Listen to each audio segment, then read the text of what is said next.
Alright, so starting the day off with something a little bit different today. It is almond milk, some Wheaties, berries, and I've got a scoop of protein here. I've kind of made it into like peanut butter sauce. I don't know, I've been doing it the last couple of days. It's delicious.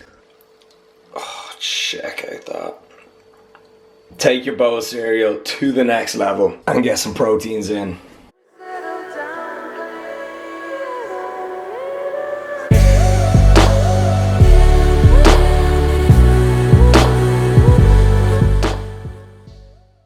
What is up, everyone? Good morning. Hope you're having a great week. We got something to talk about, right? So I'm gonna sit down, gonna prop the camera up, just gonna have a chat like it's me and you. Let's go. Alright, so the last couple of weeks, I haven't been coming out with that many videos, like 2 videos per week on average. I'll never miss a week, but you know, ideally I'd like to get more content out, and I've probably seemed a little different on camera. I may have seemed a little like stressed and overwhelmed, and that's because I am, or was. Basically, the last few weeks have just been insane. Yo, I've had my men's competition, which I couldn't believe when I took home first place at that. I had body power afterwards. I had my athlete video, the making of it. I had Sarah starting up her YouTube channel. I'm so proud of her for doing that. Like, if you knew her and if you knew how shy and stuff she was.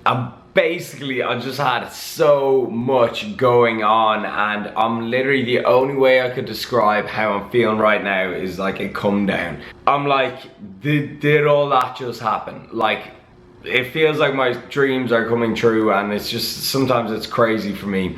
And so the reason I'm just telling you this is just to let you guys know that I am one of you. I get really stressed, I get bad anxiety, I get a feeling of being overwhelmed. I feel like, oh, I should be doing more and stuff like this, and that's just like stressed me out more. And I've just kind of had that like the last while, and even the last week I've been sleeping really badly, and then I just had a really good sleep there, and I feel like a new man. So I just wanted to get that off my chest, and just so you guys know that, you know, I am not always like life is so great and easy the whole time. Just, you know, sometimes I do feel like that as well. But like I said, I'm feeling much better today, so let's go make a kick-ass vlog.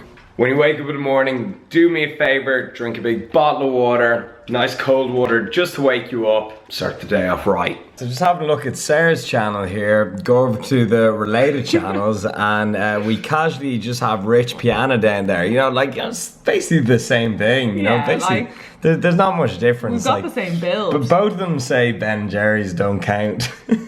Alright, so pre-workout is going to be the following. Going to be some My Pre, which I haven't taken in ages. I've been mainly sticking to coffee pre-workout the last while. I'm also going to add some beta-alanine to it as well.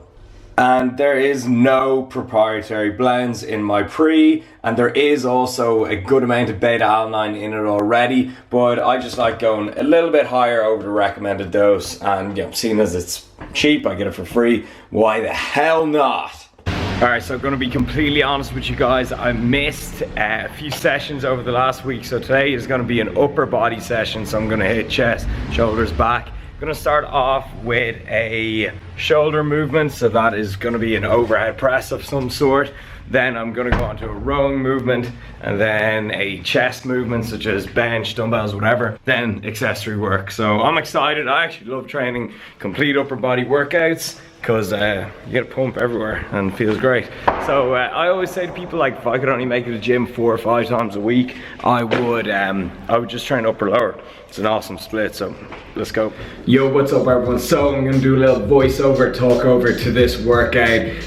First of all, like I said, you know, this is just an upper body workout. You've seen all these movements before, so what I'm gonna do is I'm just gonna use this time to talk to you about a topic, and that topic is something that came up on my Twitter. I actually used to hate Twitter, and now my Twitter is lit, as they say in America. There's someone asked me a question about deloads, and I thought it was a really good question, and everyone's got kind of like different takes on deloads, like, you know, when to take a deload, why to take a deload. So I'm gonna give my kind of, you know, opinion on it anyways. So basically, a deload is a week where you take it easy on training. You can either reduce all your lifts down to about 50% of your 1 rep max, so you go in there, you can't just go through the motions, or you can take a complete week off the gym. And there are other ways to deload as well, such as reducing volume, but anyways, it's basically taking it handy for a week.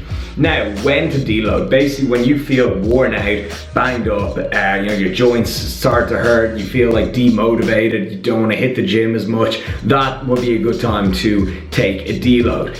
Now, this is where I start to disagree with some people. Some programs, they have scheduled deloads into the program. So for example, every like 4th or 5th week, they will have a scheduled deload week. And now I'm not like talking down upon that, like there's some excellent programs with deloads scheduled in, but personally, I think you should just plan a deload when you think you actually need one. Like imagine you go into the gym, you're feeling amazing, the weights are feeling light, and then you're like, oh, this is a deload week, I'm not allowed to go ham here, you know, I've got to like wind the weights back, you know. No, I don't think that's enjoyable or optimal. So what I promote is scheduling a deload just when you feel you need it. And then I also have like talk about something called life deloads. So that's basically when you know there's an event coming up where you're not going to be able to train 100% and you're gonna have to take some time off. So for example, I'm feeling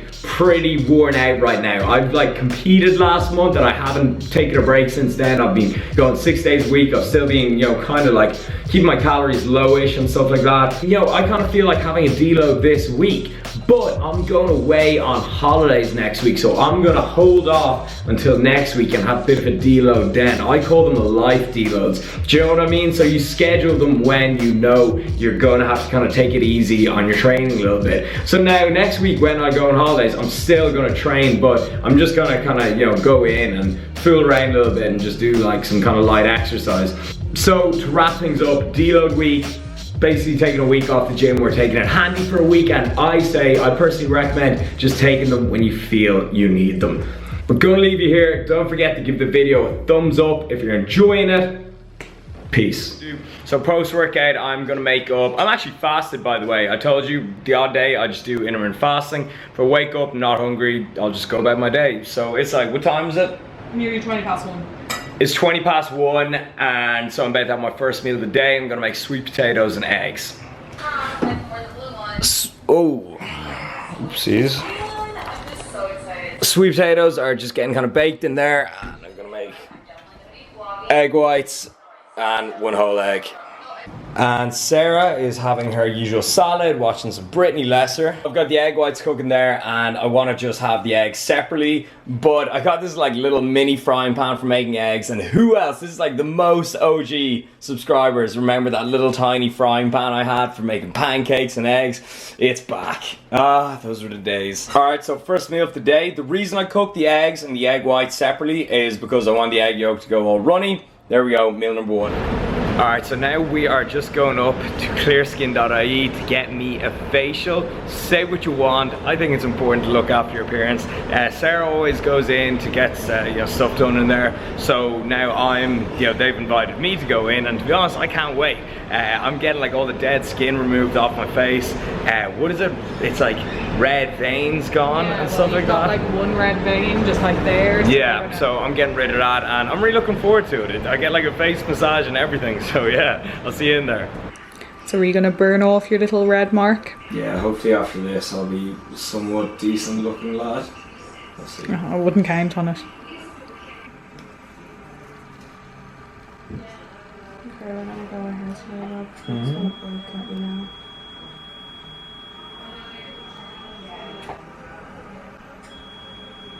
Doesn't that hurt so much, Rob? Kinda. Don't lie. Yeah, a little bit.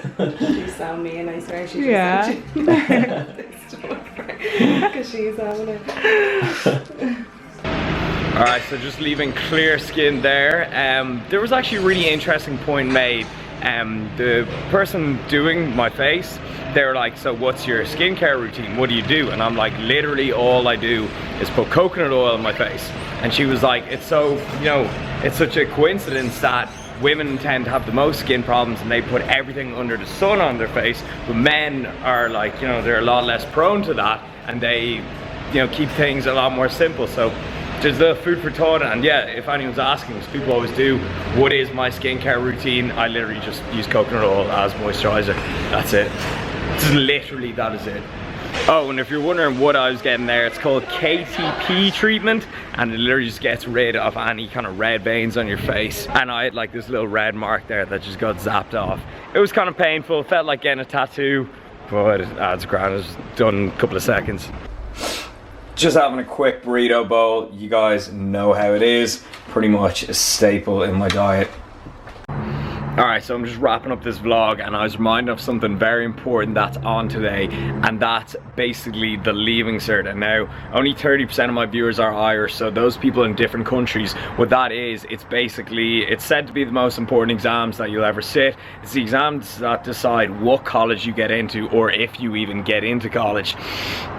And now, you know, a lot of people are taking social media and they're giving their kind of like take on it, and you know, what they advise, you know, how to approach them mentally and stuff like that. So I'm gonna give my take on it. First of all, obviously, you know, a good Leaving Cert's good to have, no brainer, do your best.